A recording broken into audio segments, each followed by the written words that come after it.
Well, let's see. I don't have my glasses on or my agenda, but I know the first thing is roll call.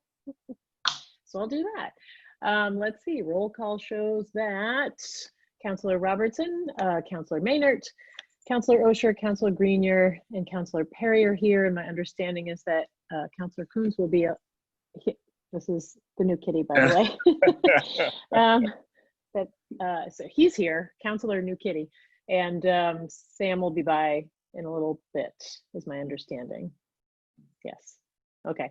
All right. So before we jump into item number 2, I was thinking a lot after Thursday's meeting about the comprehensive plan and how it ties in with the work of council. And since this is the comprehensive plan implementation committee, I asked Sophie if she would just kind of prepare a brief overview of what exactly our responsibility to the comp plan is, what it's intended to do for council, and how, in what ways are we obligated to follow the comp plan. Just a quick refresher. I think the public would find it useful, and I know that we kind of struggled a little bit on Thursday with that zoning question and how the comp plan ties into those kinds of requests. So Sophie, without further ado. I just need Belle to allow me to share.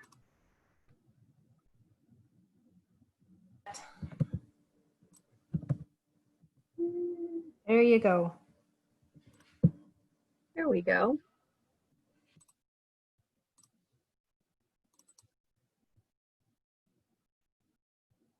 So I'm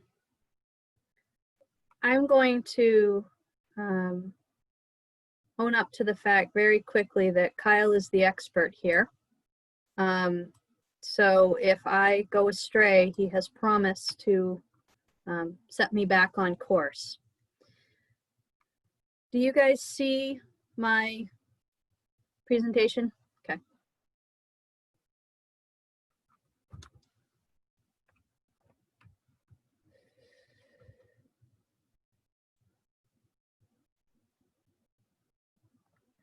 So, whoops.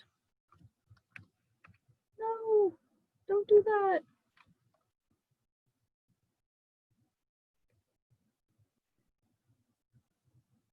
So when we think about this issue, there's a little bit of chicken and egg happening here. And so I'm going to try to take it a piece at a time for you.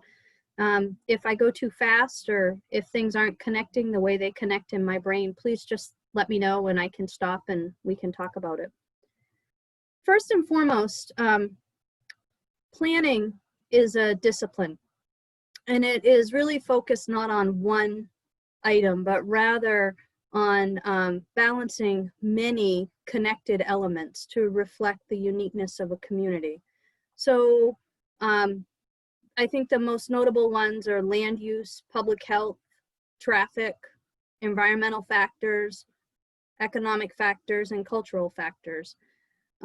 When you make a decision in one area, you can set in motion a chain of events that have very long lasting impacts in a much larger area. So planning is definitely not just a single focus on land use.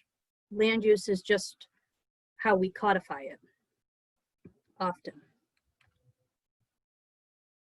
It's really about taking the community values and visions and codifying them in a way that makes them protect the unique feel, aesthetics, and priorities of our community.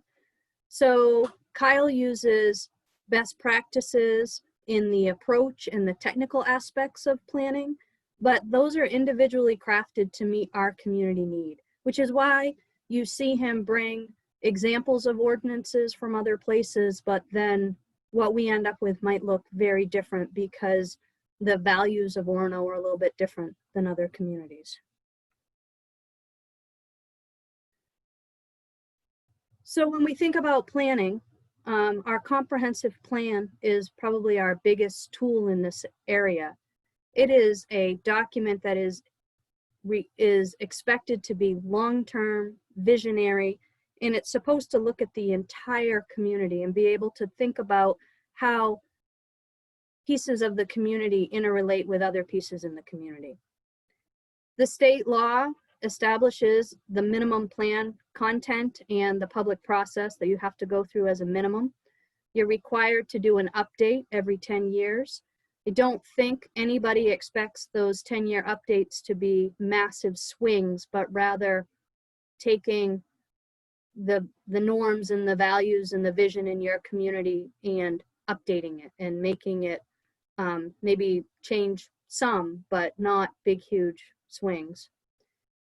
The comp plan is supposed to create some stability, and it serves as the basis for legal zoning decisions. So when we look at 30A, section 4352, the law requires all zoning ordinances to include public participation, be pursuant to and consistent with a comprehensive plan, and codified on a zoning map.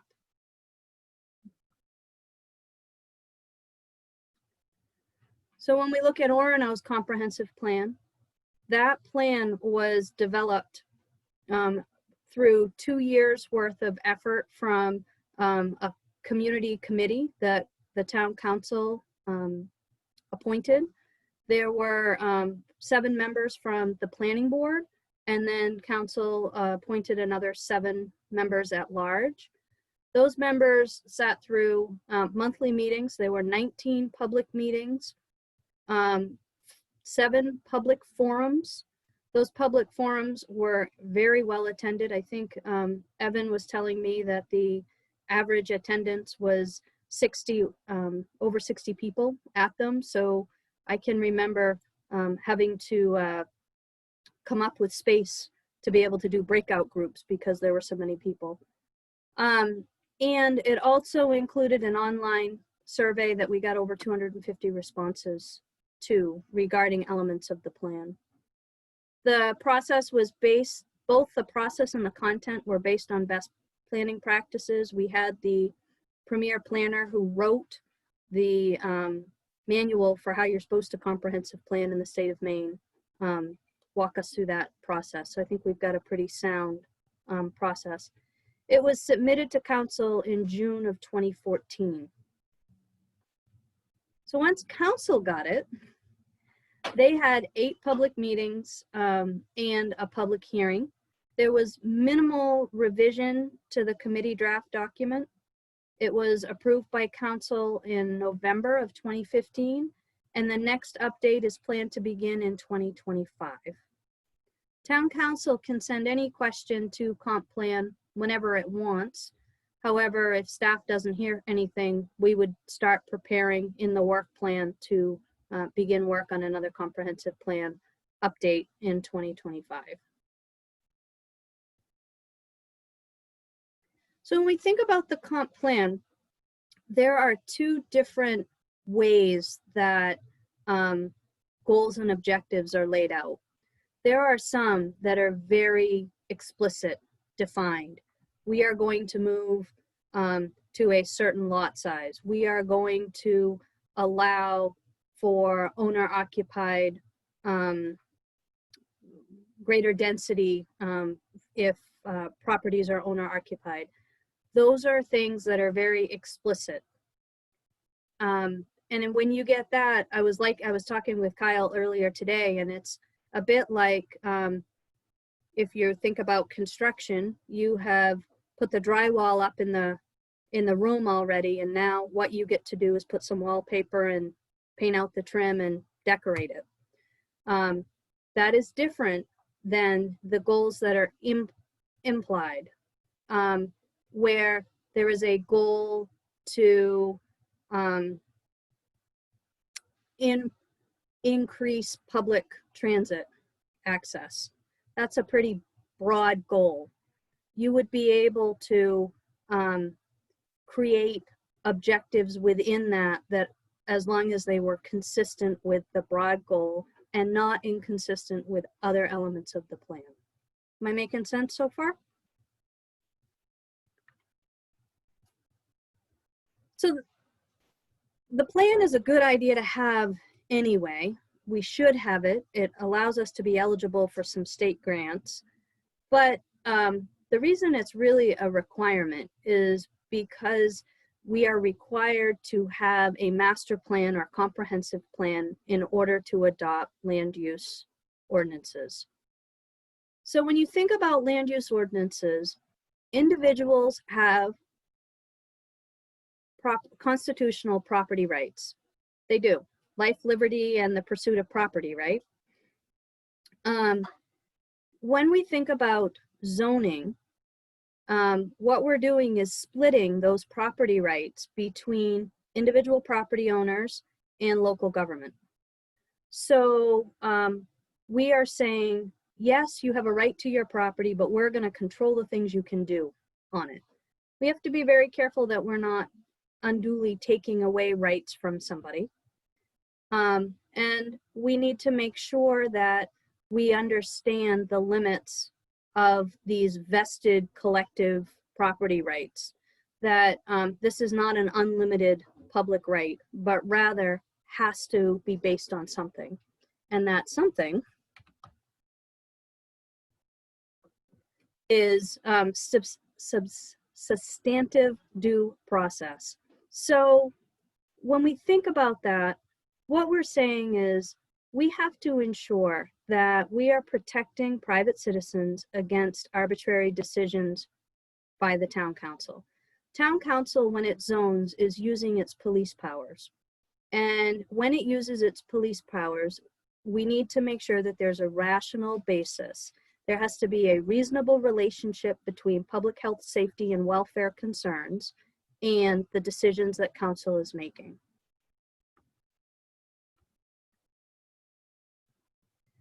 Zoning decisions that are consistent with an adopted comprehensive plan can be seen as that expression of substantive due process. So when we think about things like contract zones, as an example, long ago, contract zones and conditional zonings were thought to be illegal, invalid, inappropriate uses of municipal power. What we have done by making them consistent with a comprehensive plan, you're now tying them into a greater community vision and a community objective. When a comprehensive plan or a conditional zone is consistent with the comprehensive plan, it's very easy for you to say, look, it's right here. This is something that's important to us. And making this decision is not unduly taking away anybody's rights, and it's not a discriminatory act. That's what I have for the 3-minute high level. I don't know if people have questions. Does anybody have any questions? I have one, Sophie, and this has to do with implicit bias. And it's a webinar that I was listening to, and it's just a general question. It could pertain more to larger cities than it does to Orono, but it's just a zoning question. And one of the topics that they were talking about was that because councils or municipalities have zoning privileges, and it's not the state doesn't tell you how to zone, that there are times that things like lot sizes, for example, I'm just going to say lot sizes, becomes discriminatory in the fact that lower income people can't afford a lot size or can't afford to put on, a septic or whatever, the infrastructure that's involved in there. So I don't really have a question per se, but I was curious about our zoning, and if some of that stuff is since we are looking at bias and we are looking at discriminatory practice, if that's something that we also need to be looking at as well, I guess. And I think that I just want to clarify that I think that was more of a an urban situation where neighborhoods were divided and that people couldn't afford to live in a specific neighborhood because of an ordinance or a town zoning restriction. There has actually been a few cases that have gone to the Supreme Court. Can you get closer? There, thanks, Soph. There have actually been a few cases that have gone to the Supreme Court, Cheryl, that deal with that very issue. I think when I think about consistency with our comprehensive plan and looking at taking the medium density residential zone down to 15,000 square feet, I don't know that we would have that issue. It's not like we're not saying everybody has to have at least an acre. It's bound in something. And when you look at state laws regarding plumbing and water, there's some relative basis for it, which is what you're always looking for, is the relative basis, I think. The piece that we would want to look at in terms of consistency with the plan would be that Orono has an identified growth area, and then we have an identified rural area. And the state requires that we do that in both places, and they require, or at least they used to require, a formula for the minimum lot size in the rural area being at least so many times bigger than the minimum lot size in the growth area. And then in Orono, as the state law allows, we have the LDR, which is known as a transitional zone.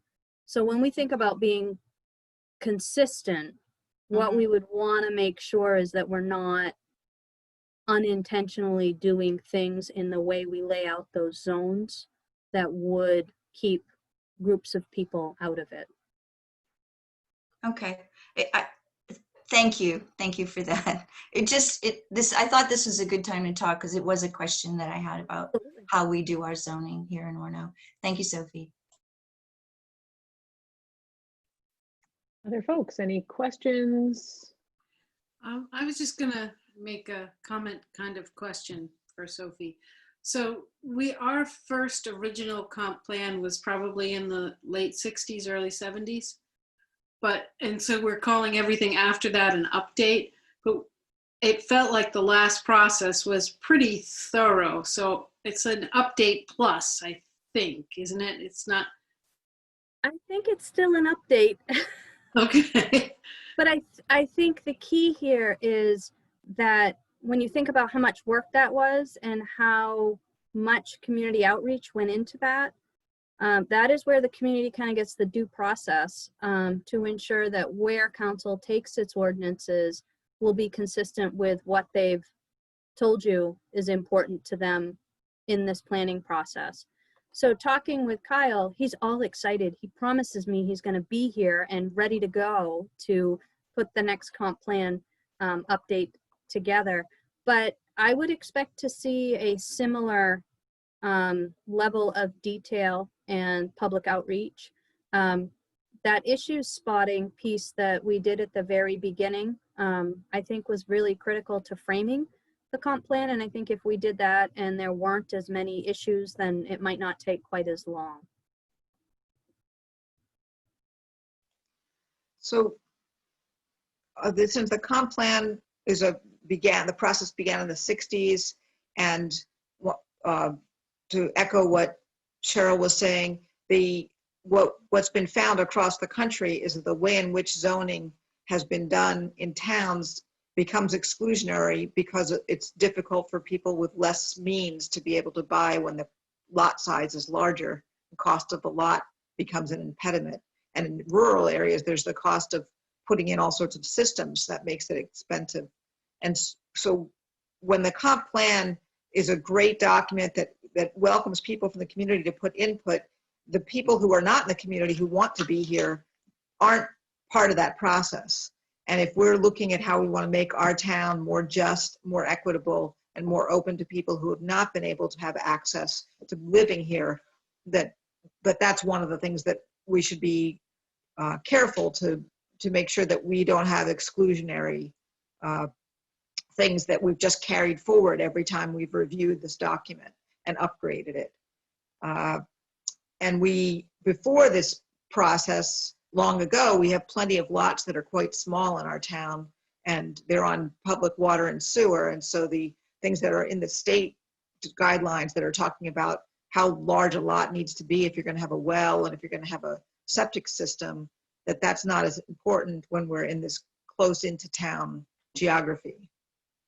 So I appreciate that Cheryl brought up this idea of how we can make sure we're not being exclusionary and be more welcoming to people who are looking for a lower price point when they're looking for housing in our town.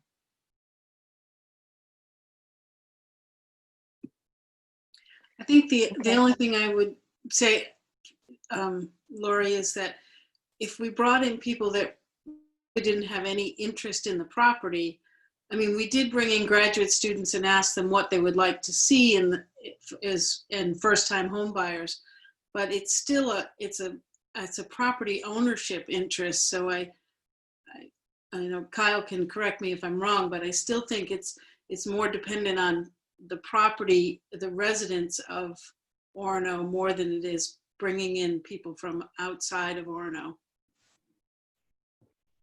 If I can just comment briefly.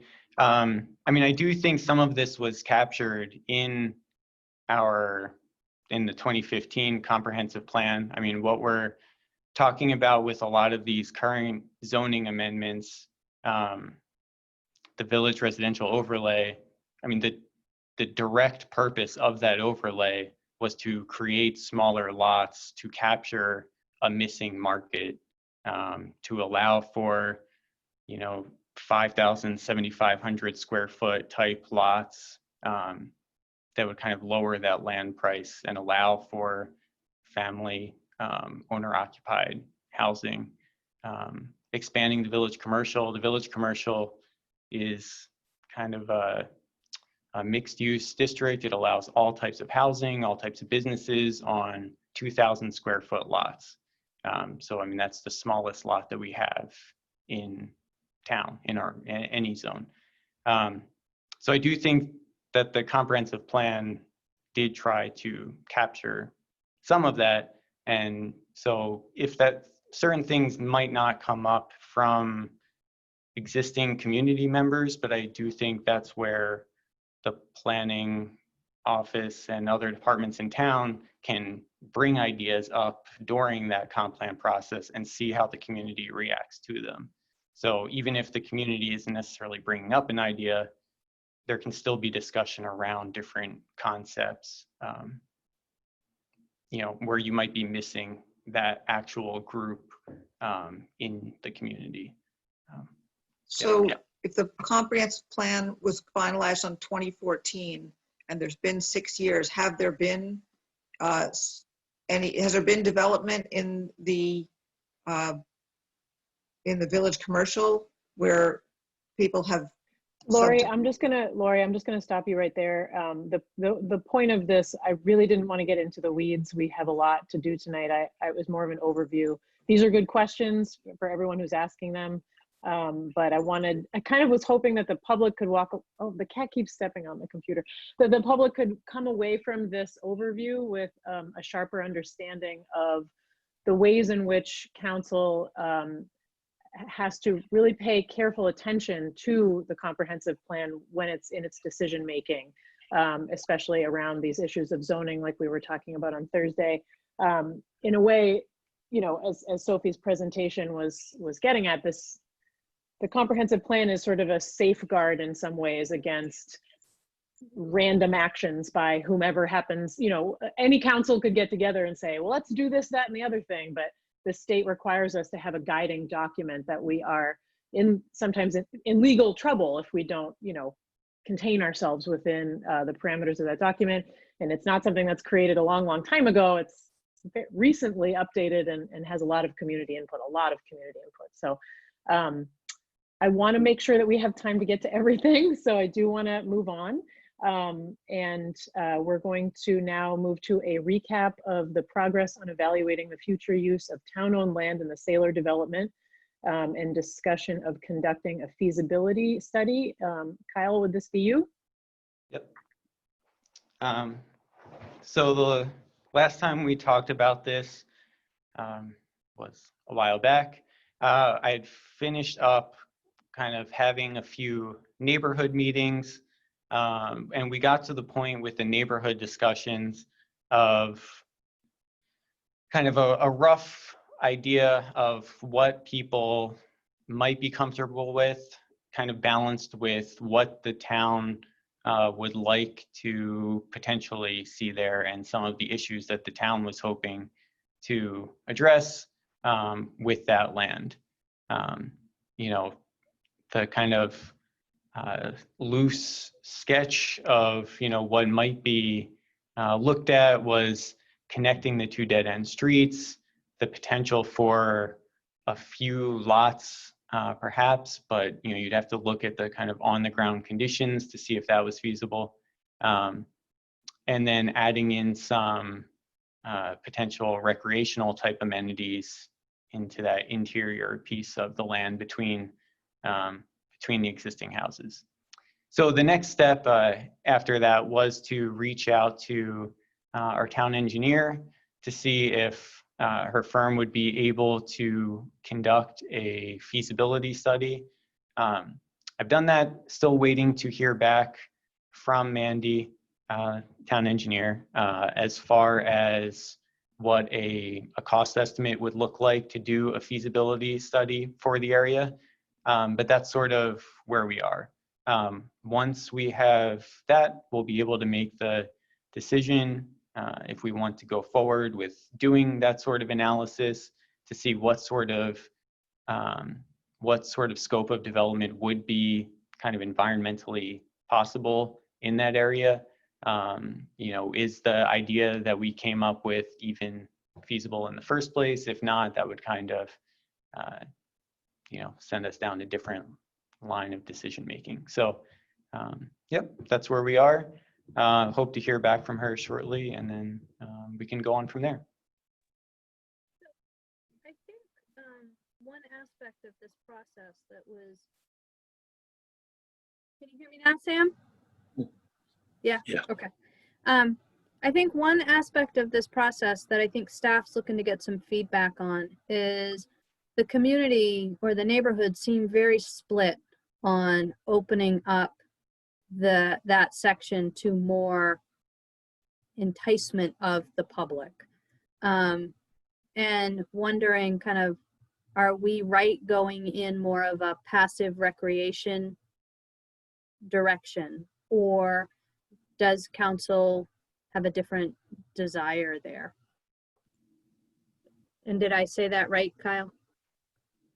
Yeah, I think so. I think, you know, through the outreach process, there were people on all sides. I think there were people who were supportive of the ideas that we were talking about. There were people who were against anything, and there were people who thought it made sense to do what we were talking about from the town's perspective, but didn't necessarily want it, you know, next to their house. So Can you give a quick summary of what you've mentioned several times, the things we were talking about? If you just make a list, would be great. right. So the kind of draft sketch plan of a concept that we came away from the meetings with, combination of looking at that and then looking at some of the items in the comprehensive plan that, you know, the town was looking to address in connecting dead-end streets. So there would probably be some sort of street connecting the two dead-end streets in the neighborhood. That was also a part of the original neighborhood plan, but was never completed. And then, you know, if you were putting a street in there, there's then the potential for however many new lots would be possible under that area's zoning. So depending on how long the street was would determine, you know, frontage requirements and minimum lot size, whether you could put in 2 lots, 3 lots, 4 lots, you know, whatever that number might be. You know, as you know, on the kind of upper side of that potential new road, you're starting to approach on some shoreland zone areas and some sensitive environmental areas. So there were some questions there about how much is actually possible, which is why we were looking into doing the feasibility study. The kind of middle area between the existing streets and homes, there was also talks at those meetings of, kind of a walking path going around the outer part that, it was mentioned that some elderly people in the neighborhood like to walk around, and this would provide them kind of a safer space to do so, with more cars maybe going through the neighborhood if that road was developed and you have a connecting loop for people to travel around more. Possibly playground, leaving some community open space, things like that. But aside from the kind of shoreland area towards the upper part of the neighborhood back towards Sklar Park, the neighborhood identified that middle area where some of that recreational activity might take place, gets really wet in there. So that's why we were reaching out to our town engineer to potentially see what level of work could be actually done. There is also the possibility, Kyle, if I can jump in, because I was in on Yep, all these meetings, absolutely. of people that are abutting that central lot in between Mainwood and Gilbert, to perhaps, once again, allow them the possibility to buy a slight leeway towards that, to give them an additional buffer of any possible change in that land. That would be greatly appreciated. And just for the record, this entire neighborhood is nothing but a glorified swamp. I love it, but it is extremely wet. So, right. Yeah, I think that was one of the things talked about as part of the, for those people who, they liked the kind of dead end, peaceful aspect of those dead end streets, allowing for that buffer, allowing them to purchase a small, a buffer strip to add onto their property, I think would make that a little more comfortable for some of those people if given that opportunity. So I think what Kyle's asking us for feedback on here is essentially, is it the feeling of council that we would like to just leave everything and sail her alone and don't bother looking into any kind of studies or anything, or if we are interested, not that we are trying to choose any of those items that were just mentioned, but if we are interested in having more information in a study to potentially move forward with something in that piece of town-owned property. Right. So I like the idea of a feasibility study. I think that doesn't necessarily commit us to anything in advance, but will give us some further information on what the ground is like and what the possibilities might be.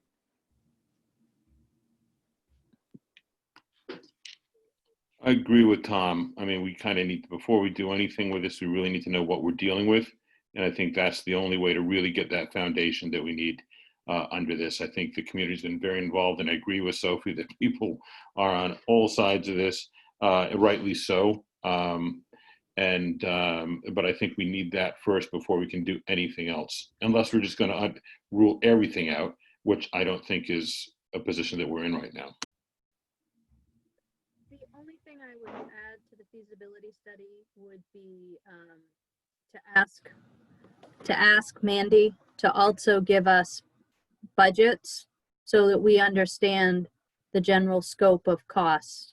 If we're going to put a road in, how much is that road going to cost? If we're going to put a playground in, what does that look like? I think that with Kyle's vision and Mitch's thoughts around recreation, I think we can come up with some options there that Mandy can help put some budget numbers next to.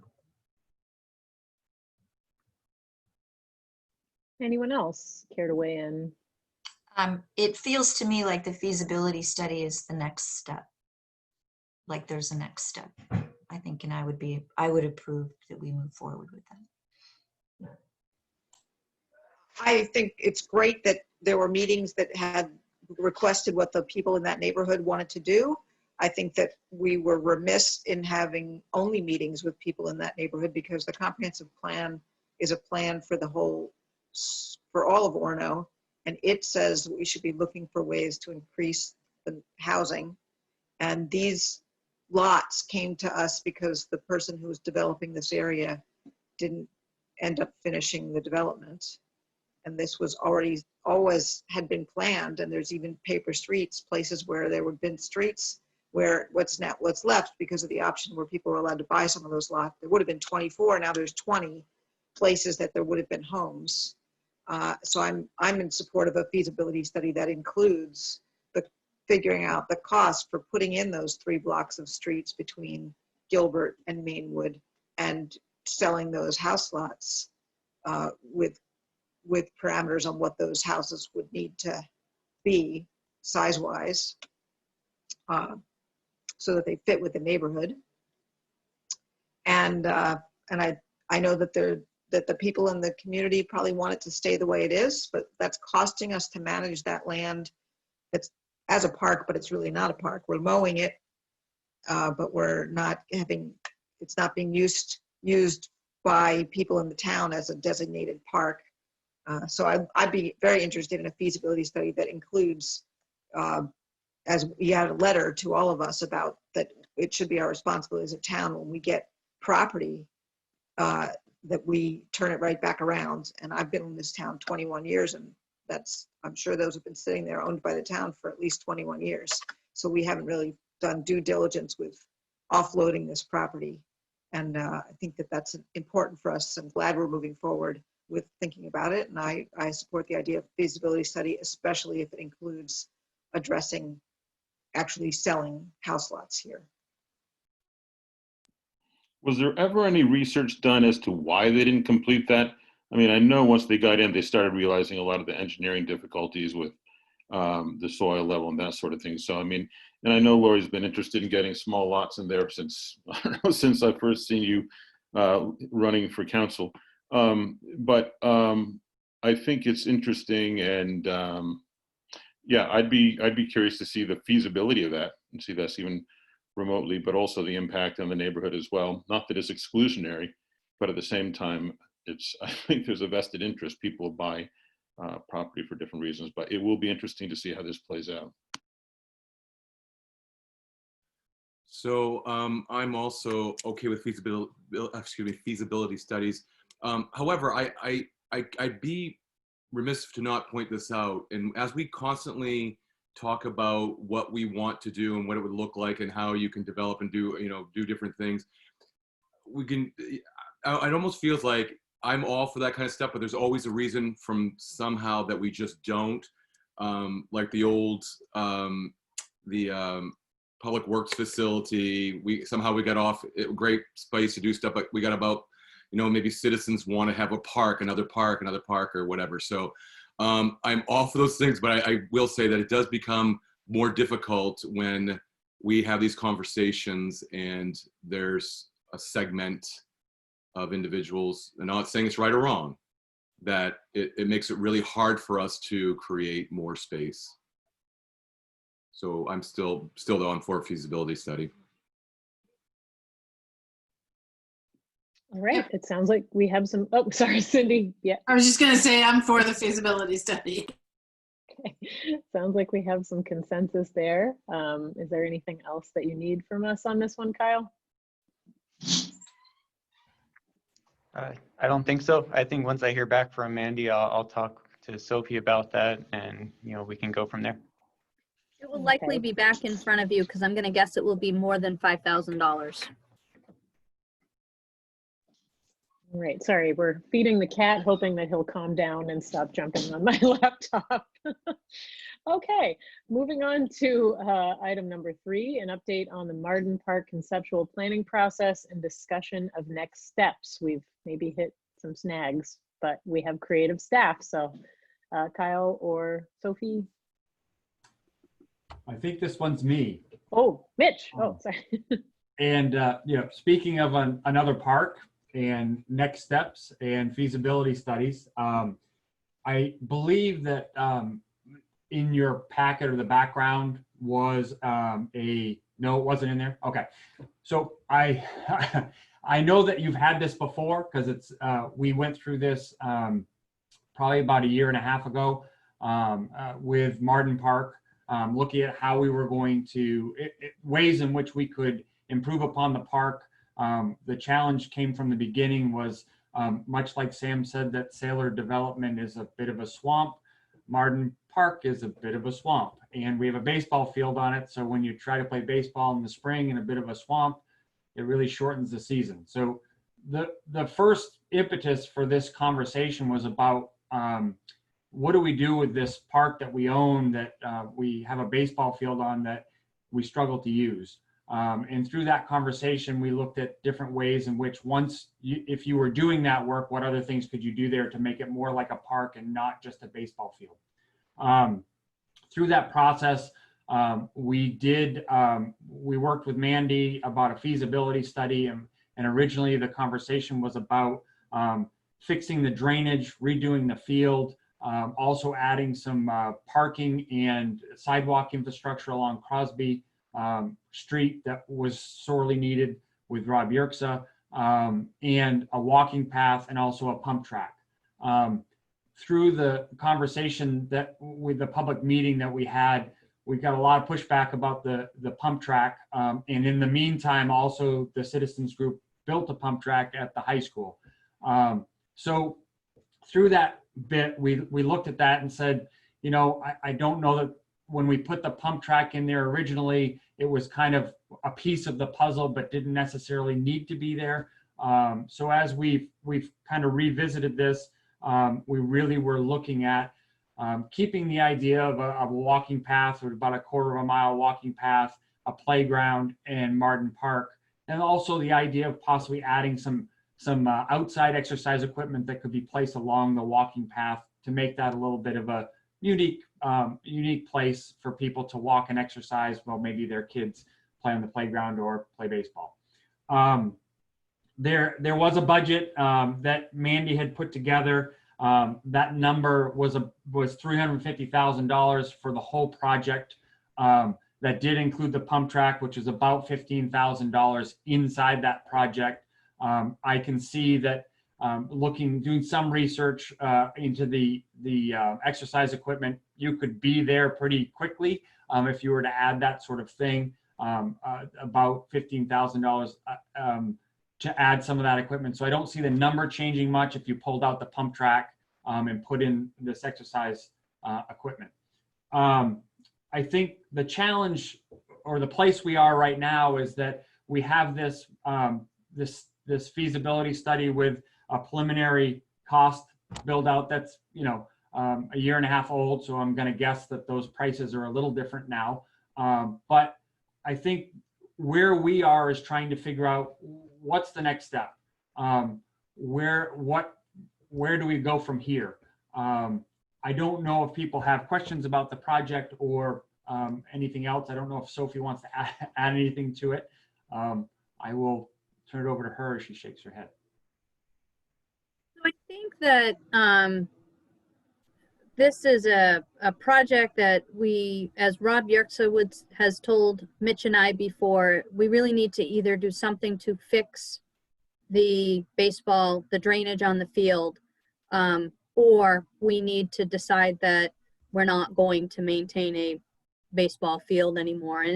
And given the fact that we do have people using both of our fields and teams that enjoy using them, I think the goal would be to try to keep and improve the field as much as we can. For me, writing a grant for this is going to be really difficult. It's kind of low key. I think we can try. We've kept our eyes out, but we haven't seen anything that is a direct relationship. We will continue to watch. But we're at a point right now where I need to understand if you want to take this and make it part of our asset planning discussion and prioritize this along with all the other things that we want to do, or if this is such a high priority that you're saying, you know, we just need to move forward with this and put it on the capital plan. But this is something, if it did go on the capital plan, it would take us a few years to raise it, because we couldn't take out of our 800,000 that we're saying we would commit to the capital infrastructure. You know, we can't just take 350 for something like this. Sophie or Mitch, my question is it possible to do this in phases?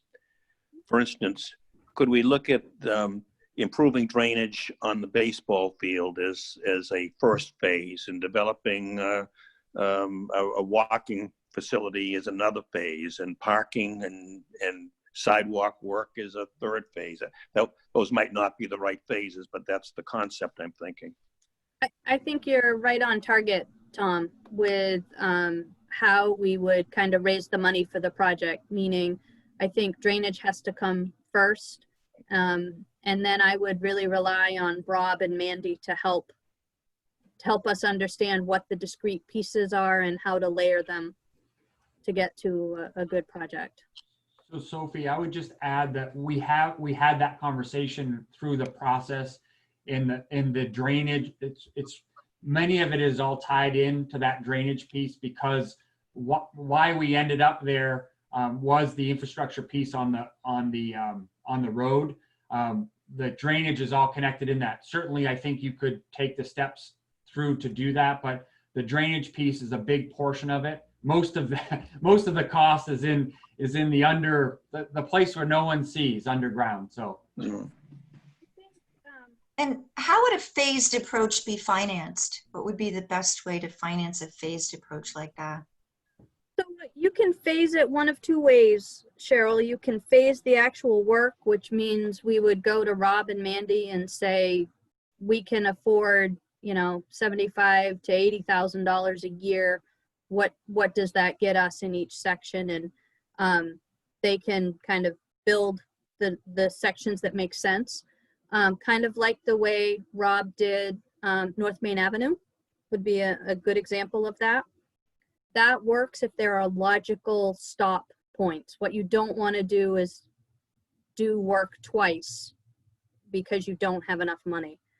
The other way that we've done with other projects too is put a little bit of money aside for a certain number of years and then do the project.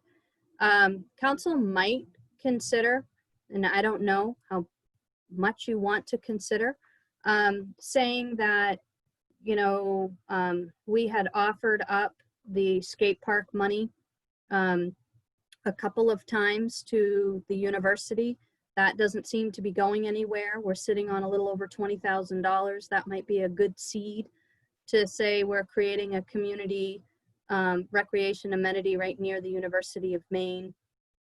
Perhaps you can go through a process to repurpose that money, even though it was donated. Thank you, Sophie.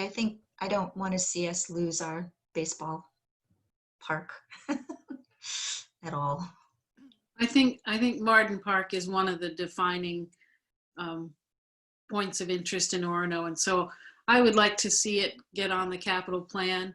I would think something like maybe the gym equipment for outside you might find a grant for that.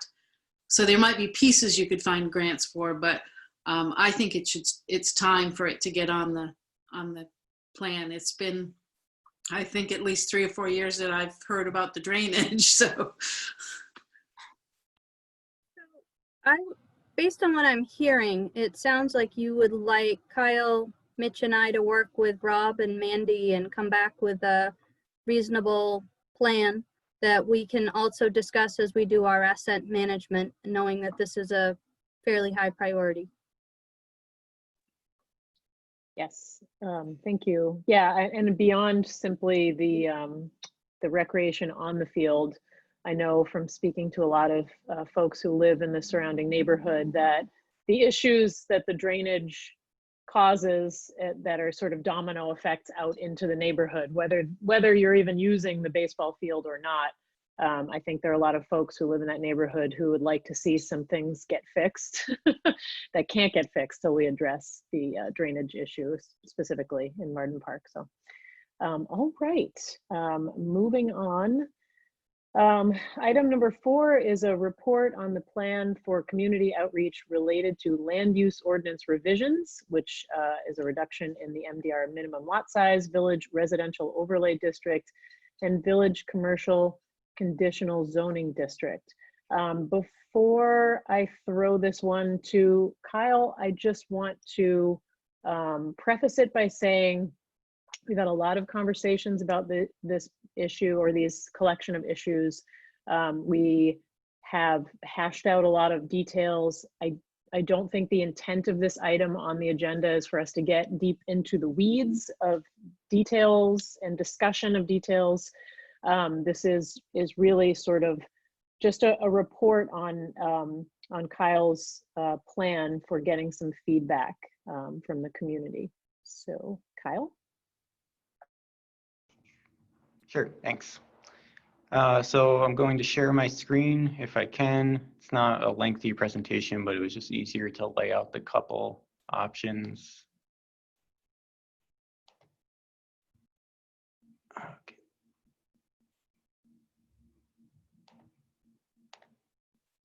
All right, can everyone see my screen? Okay. So yeah, we've talked about this at least, I mean, some of the specifics haven't been hammered out in each section here of this whole kind of zoning, this big zoning amendment. But in general, we've talked about the three key pieces being the MDR lot size reduction and frontage reduction for lots on public utilities, the village residential overlay, and this idea of a conditional village commercial extension down Mill Street. So the general idea would be to split it out into 3 separate meetings covering each one of those things. So my plan is kind of to have the first meeting be it the biggest view, the MDR lot size and frontage reduction. So I'm anticipating that it would take 1 meeting. It would obviously be online. I mean, generally with these kind of public outreach efforts that aren't really official public hearings, it's ideal to have those in more of a kind of in the room. You can see everyone, you can sit down and have a more informal discussion. That's not really possible right now, but I do think that doing it online does offer other benefits. One, I mean, people can type in comments. It might be easier for more people to attend. It allows us to record it and post it additional times and get more feedback after the fact. So I think there are benefits. So I'd be looking to do this one sometime maybe the first week of November. Still have to schedule around obviously other meetings going on. But the real goals of this would just be to explain the proposed change as it was outlined and recommended in the comprehensive plan, and why a reduction is being considered. What are the goals in the comprehensive plan that this is aimed at addressing? And in doing that, showing some of the lot size data that we looked at, how the 15,000 square feet is really based roughly off of the existing median lot size in the MDR, and showing some existing examples of neighborhoods right now in town that have some of these dimensional aspects. So kind of making the point that this isn't really anything new. You live next to and around this sort of thing already, and this would just be really matching our ordinance to what we're already seeing in our neighborhoods. The main point of this is going to be receiving general feedback on whether people think this is useful for existing property owners, those people with 35,000 square foot lots, how likely are they to take advantage of this and add a second unit to their home? For property owners worried about higher densities because they exist in pretty much every community, what problems might they envision this causing, if any? Or would there, a reduction of only 5,000 square feet, maybe those people who generally aren't in favor of higher densities being allowed, maybe they don't see that as enough of a shift where they would have any issues with it. And finally, are there people who think the MDR lot size reduction should be bigger? And this might not be something, as we've talked about, this change being outlined in the comprehensive plan already and staying consistent with that. But, if we go to this and lots of people are talking about, well, why not reducing it further? Maybe that's something then to put on the list for, as we were talking about before, addressing in the next comprehensive plan discussion in the next few years. So moving on to the village residential overlay, again, this is something that was specifically outlined in the comprehensive plan. A lot of the dimensional aspects to it, the specific neighborhoods that would be part of the overlay, all of that was already outlined in the comprehensive plan. So this is more of reaching out to people in those neighborhoods and just getting some updated feedback. So I'd be looking again to do one meeting for this, probably in the second week of November, give a general overview of the overlay. It's a little more complicated than the, just MDR lot reduction. There's a little more to it because it's an overlay, it's an optional thing. You still have to abide by, your base zoning district. So explaining that relationship. And explaining that it's, sort of an incentive-based thing where, yes, you can potentially take advantage of this higher density, but it comes with some requirements on the other end, like, the owner-occupied deed restriction, things like that. So I think this one will take a little more information and education up front on staff side of things. But at the same time, you're talking to a smaller group of people than the whole MDR. So, it should balance out. But I think key to this will be showing existing in-town examples again of those small lots already in that size to say, while this might not be the norm in the medium density residential district, lots at 5,000, 7,000 square feet, there are several examples of it existing in town, and also providing some visual and graphic aids, like I've brought before the committee, showing how a potential lot could take advantage of this and divide itself, and how that would maybe change or not change the kind of feel and aesthetics on the street. I think it'll be important to just kind of get that through to people. And then from there, really just gauge the interest of existing property owners as to whether they think this is something that they would be interested in taking advantage of.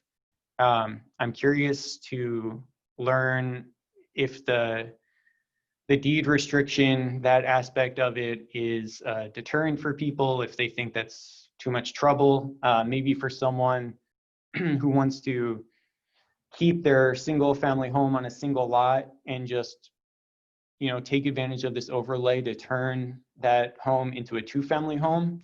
Maybe it's not that big of a deal because if they want to turn it back to a single family home, they would just have to, get rid of the deed restriction, and then their lot size would be, go back to what it was, and it would be fine as a single family home. But for a case where you have a 20,000 square foot lot and a person has a 10,000 square feet of undeveloped space on their lot, and you're talking about dividing into 2 lots and building a second home and creating deed restrictions on both lots, would that be too complicated of a process for people, and would it limit the potential sale of that undeveloped lot so much that people wouldn't be interested in doing that? So things like that are really what I'm hoping to gather out of that conversation. And then I'm sorry, you said that you'd be creating a deed restriction. Why would you create a deed restriction? The whole purpose of the village residential overlay was to promote owner occupied housing, as instead of just allowing higher densities for rental housing, because that was the thing that the comprehensive plan identified as a missing piece in the Orono housing market. So the deed restriction was that if one of the units, if it was a 2-family home, it could, one of the units is a single family home, the single family home would be owner occupied. And that's what allowed you to take advantage of the density bonus. So, because otherwise you're just changing the minimum lot size to 7,500 square feet, and rentals, all types of housing would be able to take advantage of this. This was really focusing on the neighborhoods within walking distance of downtown, allowing for smaller lots specifically for owner occupants to take advantage of. So that was the purpose for the deed restriction as outlined in the comp plan. Finally is the conditional village commercial extension. So this one is a little different than the other two, as this one was not specifically outlined and detailed in the comprehensive plan. So I think obviously you start with the first meeting, but I think we would have to go from there, and it could call for a second meeting depending on the level of discussion. This one would obviously be for a smaller area. You're just talking about kind of an extending corridor on Mill Street there. So it could be 20, 30 people as opposed to hundreds. So it's not quite as difficult to get the message to those people as with the other ones, but you're really starting just from a few goals outlined in the comp plan. The comp plan talks about the town adding more use of conditional uses as a tool. It talks about expanding mixed use areas and allowing for some village commercial expansion and things like that. But this would really be an effort in finding out the appetite for people along that corridor, whether they would be interested in something like this, because that area right now is used for a lot of different things, from legally non-conforming commercial uses to contract zones, to home offices, to owner-occupied single-family homes, to student rentals. So there's a lot of different things happening in that area, many of which aren't currently conforming to the MDR. So I think the first goal is really to discuss with that neighborhood, is this concept something that they'd be interested in? And then once you've established that, what sorts of uses from the village commercial would they feel comfortable with? What sorts of conditions might you be able to put in place that would make them feel more at ease in terms of allowing those uses in that area? Maybe it's a situation like the Stillwater Ave overlay, where you allow any number of non-residential uses to go in there, but you put in certain limitations on building footprint and number of vehicle trips and things like that. So you're focusing more on the impact of the use rather than the specific uses themselves. So I think that be the bulk of the conversation, and where you're really going to find the middle ground, because I imagine there are some people who would be okay with extending the village commercial, and there's probably some longtime owner occupants who don't want any extension, and they just want to keep it the way it is. So I think that conversation of what's allowed there and what conditions would be put in place would be really the heart of that conversation. And then, finally, kind of looking at the extent of how far this conditional area goes. Does it go all the way to the end of Mill Street? Does it stop short of that at Beach and Spring Street area? That would be another thing, I think, important to get the opinions of those who live there and kind of feel that corridor every day. So just kind of in general, would be looking to put together all the materials throughout the month of October as far as presentations and visual aids, creating the mailing lists and invitation letters, getting all those things ready so that we could start sending that stuff out and notifying people towards the end of the month. As I mentioned before, this format would let us, after the meeting was over, post the recording online and give more of a window for feedback. So talking about, inclusion, if people can attend a meeting, if they didn't feel comfortable commenting during the meeting, they would be able to do so still. And then hopefully bringing back some of that feedback to this committee at the December meeting maybe, or whenever, there was an available time slot. But yeah, that is it. Happy to answer any questions or get any feedback. So you can correct me if I'm wrong, Kyle, but I think that what might be most helpful is if we see any kind of big glaring things that might be missing or that we thought should be discussed, that not new things, but things we had talked about previously that, so I think that's the kind of feedback that Kyle might be looking for right now. Right. I'm just, for consistency's sake, with an earlier point made, should that meeting be open to the entire town? Because Lori had some concern about that before with only including a neighborhood immediately being affected. I just want to make sure that we're concerned about that with everything here. I think the plan, Sam, is for it to be a public. I think the plan is for it to be a public meeting for the whole community. However, we would send individual invitations to those in the most affected areas. Right. Right. That was how we did the Sailor meeting, neighborhood meetings as well. They're open for anyone to come, and at those Sailor meetings, we did get, a couple of people who weren't directly in the neighborhood. You did.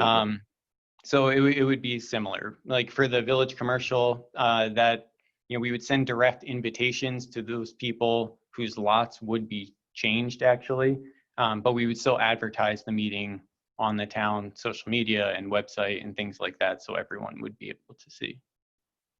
Yeah, that's a great point, actually. Thanks for bringing that up, Sam, and also Kyle for clarifying. I think that gets lost in the shuffle sometimes, but when we talk about wanting to get feedback from people who live in specific areas of town, it's really just a question of the town making those people aware, specifically those people, that the meeting is happening, but the meetings are public and open to anyone who wants to participate. So it's just making sure that if you live on Main Street, you don't miss the Main Street overlay conversation. But they are open to the public, to anyone who wants to give input. Right. So it's not exclusionary at all. Absolutely. So. Yeah. I like the plan going forward, and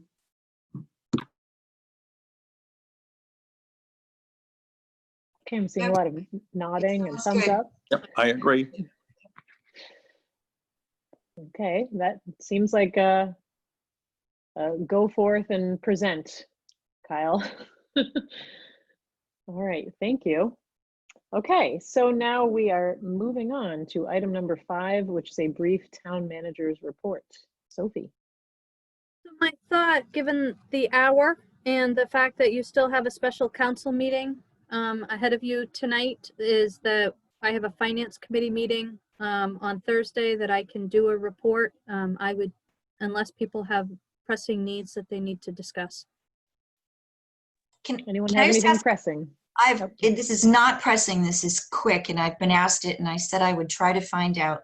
I'm going to assume that there is no trunk or treat this year. But I didn't want to say anything.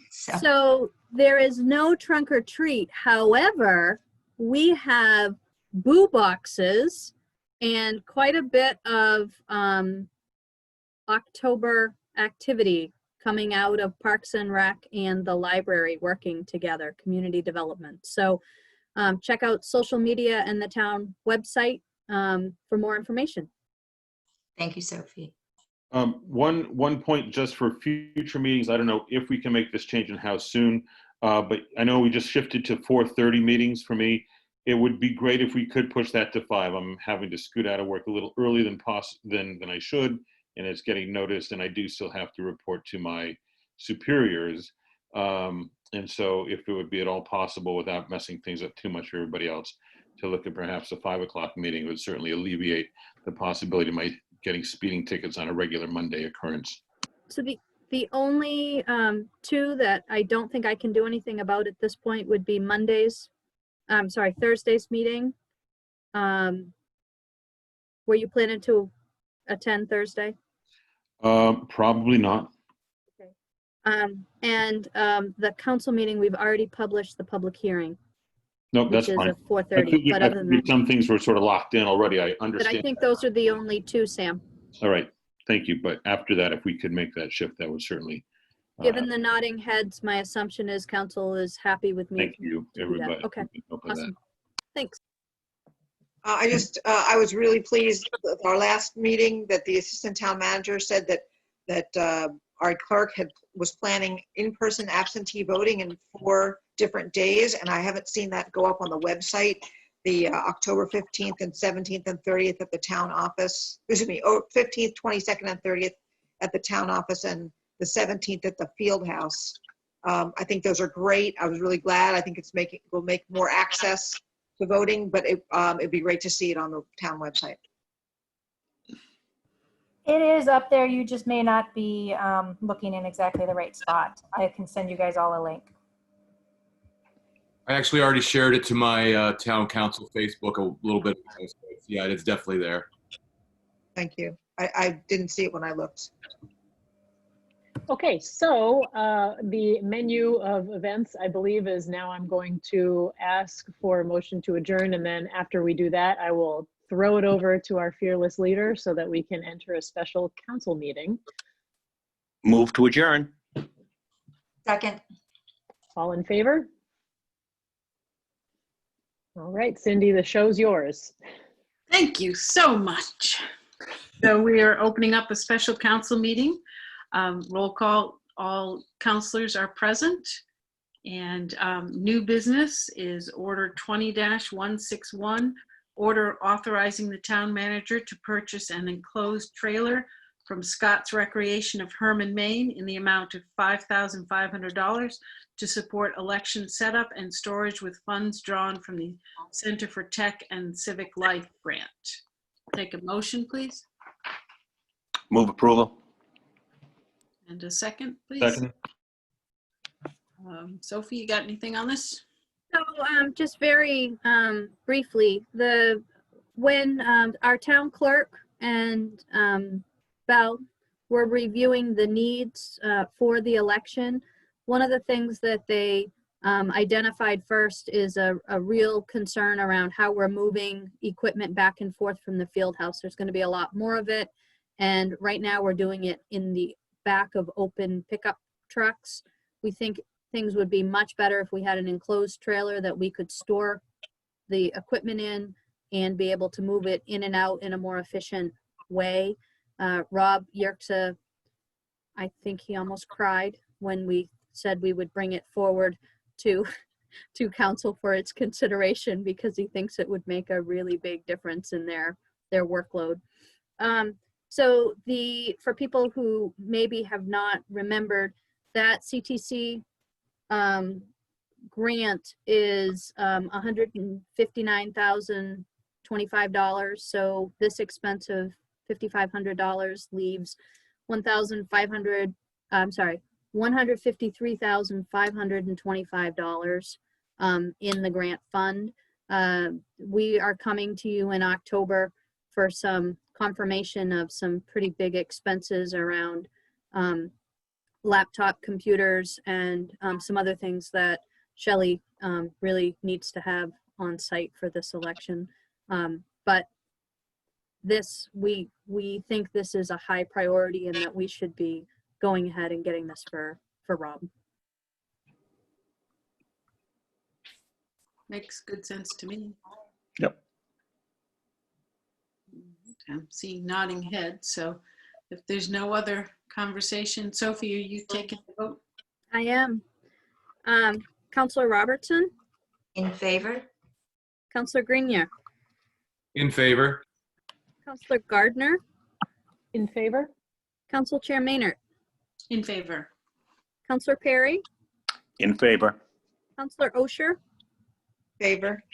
Counselor Kuntz. In favor. That passed 7-0. Great. And I missed, well, never mind. I'll let Nancy get the motion in the second. She's good at that. Yeah, because I can't. I think Tom did the motion and Yes. Cheryl did second, or Sam. One. Thank you. All right. So I'm going to ask for a motion to go into executive session. Everybody, remember we have to get off this meeting and go into the executive session Zoom link. So there'll be a little pause before we start that. And Megan will have to get rid of her cat because it's executive session. He doesn't Good luck with that, understand. by the way. Lord. And just one other question before we go into executive session. Sophie, how do I bring you up? So I'm going to start it. And when you're in there, I'm going to send you to a breakout after everybody is in. And if it works the way we tested it, I should be left in the regular meeting. You all will be in the other meeting.